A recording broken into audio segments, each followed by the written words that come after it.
So today's video is to show you some ideas that you can do while at the workplace for those of you who don't have a chance to get onto a yoga mat, but you are either in a compromised position because of your profession or you just feel the need to stretch your shoulders throughout the day. As you know that I'm not a huge fan on stretch. So for any of these moves, the idea is not to go to your furthest, biggest, stretchiest feeling. You can really destabilize your body that way. It's just good to go through the experience of being in that position. So let me show you a bunch of the moves that I really like, no mat required. I'm in a construction zone and I have a sick kid with me today, so there's a lot of noise. Let's see. Okay, so the first move that I love is where you position yourself near a wall. Because of the distortion of the computer, it looks like my hand is behind me, but it's really right in line with my right shoulder. So your hand will be right in line with your shoulder. If this move creates any sort of tingling sensation in your arm anywhere, stop. It's not good. And take your hand a little bit off the wall. So move away from your hand or lower your hand a little bit. Lowering your hand may or may not work.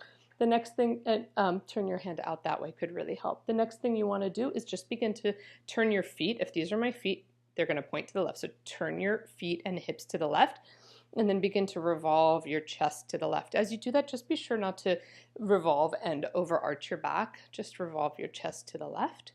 And you can do that with your hand in this position, up, pointing straight back behind you, pointing down.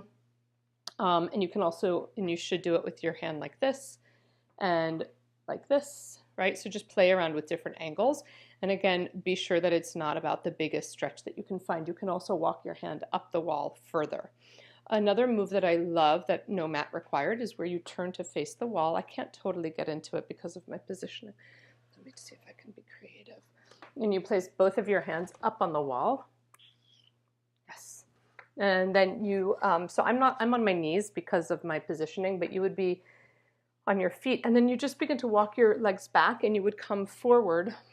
This is really funky. You would come forward into a stretch this way. Again, you can have the experience of arching your back this way just to feel what it would be like, but so kind of arching your back. But ideally, your back would stay, your ribs would stay in, and you're just reaching long. So you're kind of gluing your hands to the wall, pulling your body away from the wall and just getting traction. And you can walk your hands lower down the wall or higher up the wall to get a different sensation. Another move that I love that I encourage people to do is depending on your profession. So the woman who asked this question is a dental hygienist. So she's bent over all day long and she's most likely twisted in some way.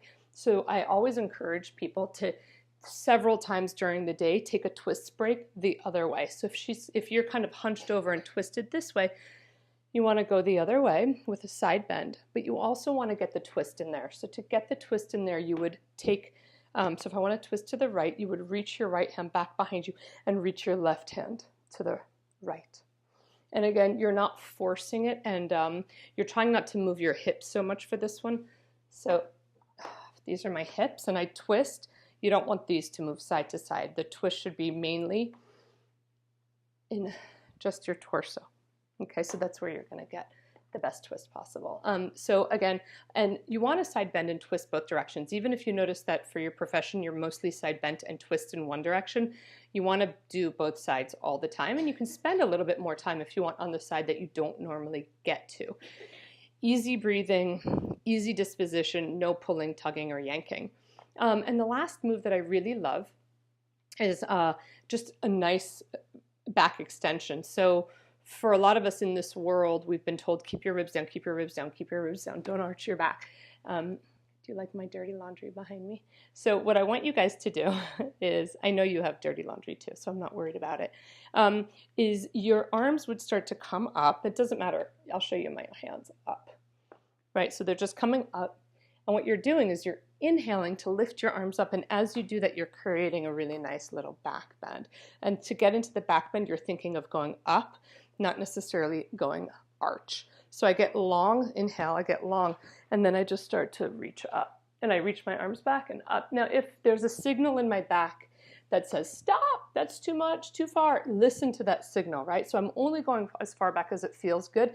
And it feels amazing to create that opening in the back. I know a lot of people in some alignment worlds would gasp that I would encourage you to create extension, but extension is so important for your spine, just as flexion is so important for your spine. So you do want to bring your back in and out of different positions, but you're not just wrenching your back into a back bend. You're inhaling, inhaling, inhaling to create that shape, inhaling into your ribs. Oh, nothing feels as good as that. So try those shoulder stretches at the wall, side bending, some twisting, and some back opening. And remember, don't yank on your body. Mwah.